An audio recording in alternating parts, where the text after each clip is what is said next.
সন্ধ্যা হলে না কিছু খাওয়ার মাথায় প্যারাই জাগে। রুমের চারপাশে ঘুরি আর বলি কি খাবো কি খাবো। মাথায় যখন ভূত চাপে, শয়তানি বুদ্ধি চাপে, তখন আর কি আর করার। তখনই চলে যাই কিছু না কিছু একটা বানাতি।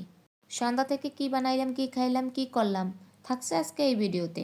ভিডিওটা না টেনে সম্পূর্ণ দেখার অনুরোধ রইল, সাথে একটা কমেন্ট উপহার দিয়ে যাবেন। সারা বাড়ি খুঁজে টুজে পাইলাম এক প্যাকেট স্যুপ, এক কোণে পড়েছিল। চলে গেলাম স্যুপটা বানাতি। নিলাম একটা পাতিল, পাতিলে 2 কাপ পরিমাণ পানি দিয়ে দিলাম। স্যুপের প্যাকেটটা ছিল কেনা প্যাকেট, এজন্য সবকিছু দেওয়া ছিল।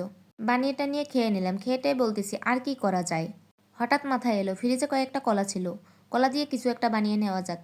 ফ্রিজ থেকে কলা কয়টাকে বের করে নিয়ে এটাকে একটু মাখিয়ে নিয়েছি।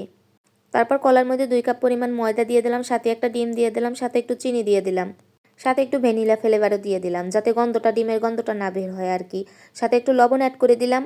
সুন্দর করে মাখিয়ে নিলাম। মাখিয়ে একটা ডো তৈরি করলাম।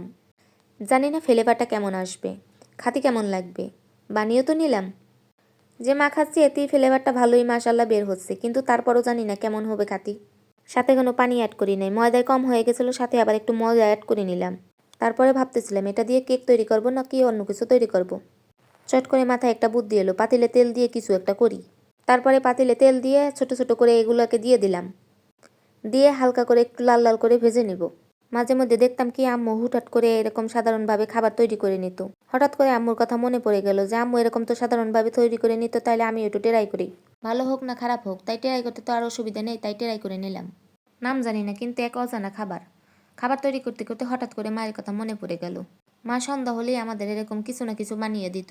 আর বসে বসে খাইতাম আর মজা করতাম। আর মাকে বসে বসে অর্ডার করতাম, এটা দিয়ে যাও, ওটা দিয়ে যাও, ওটা দিয়ে যাও। আর এখন খাতি গেলে নিজে বানিয়ে খাতি হয়। অর্ডার করার মতন কোনো লোক নেই। এটাই হচ্ছে মেয়ে মানুষের একটা জীবন। বাবার বাড়িতে বসে বসে থাকতাম, অর্ডার করতো আর দিয়ে যেত। এই অর্ডারের দিনগুলো আজ কই গেল। বানাইলে আমার মনে করলাম আম্মু যদি থাকতো তা এখন অর্ডার করতাম, আম্মু ঝটপট করে বানিয়ে দিয়ে যেত। আমাদের মেয়ে মানুষের জীবনটাই এমন, সারা জীবন আর বাবার বাড়ি থাকা যাবে না। ওই 1 বছর 2 বছর পর যাবো, যাইয়া 2 দিন থাকবো, আবার চলে আসবো।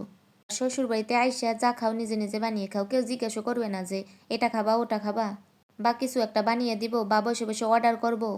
তখন বলবে কি খাতি মন চাইলে বানিয়ে খাও। সন্ধ্যা হলে আম্মুকে দেখতাম কি কিছু না কিছু বানাবে, বিভিন্ন রকমের তৈরি করবে। বানিয়ে বলতো কি এই নে খেয়ে দেখ কেমন হয়েছে। আম্মু যখন বানাতো আমিও পাশে বসে বসে দেখতাম কিভাবে বানায়, কেমনে বানায়। ওইগুলা দেখে এখন শিখিয়ে গেছি। আর যতটুকু না পারছি ততটুকু শ্বশুরবাড়ি এসে শিখে গেছি মাশাল্লাহ। এখন ভাবতে হয় কেউ বানিয়ে দেবে না, নিজের খাতি মন চাইলে নিজেরই বানিয়ে খাতি হবে। সেই স্বাধীনতার দিন আর নেই। আমাদের প্রত্যেকটা মেয়ে মানুষের জীবনটাই মনে হয় এরকম। আগে ভাবতাম কি বিয়ে করে বাবার বাড়ি থেকে যাব, কাজকর্ম করা লাগবে না।